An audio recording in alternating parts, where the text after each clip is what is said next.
அனைவருக்கும் வணக்கம். கன்னியாகுமரி மாவட்டத்தில் கிறிஸ்துமஸ் மற்றும் புத்தாண்டு பண்டிகை முன்னிட்டு மாவட்டம் முழுவதும் சுமார் 1500 போலீசார் பாதுகாப்பு பணியில் ஈடுபட உள்ளனர்.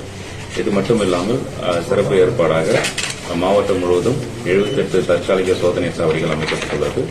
இது மட்டுமில்லாமல் 30 mobile patrol, 27 two wheeler patrol, 5 ERP vehicle, 5 QRT vehicle, 5 highway patrol, 2 tourist patrol சொல்லிட்டு மாவட்டம் முழுவதும் 2 மற்றும் 4 சக்கர ரோந்து வாகனங்கள் பணியில் ஈடுபட உள்ளது.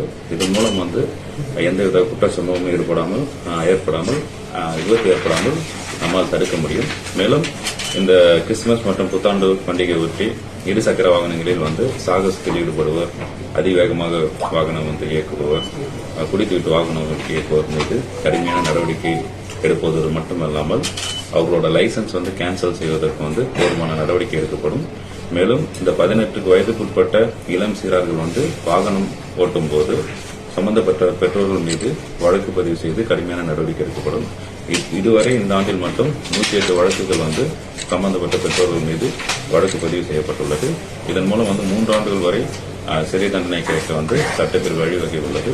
எனவே பெற்றோர்களும் பொறுப்புணர்வுடன் 18 வயதுக்குட்பட்ட சிறுவர்களுக்கு வாகனம் கொடுப்பதை முற்றிலுமாக தடுக்க வேண்டும்.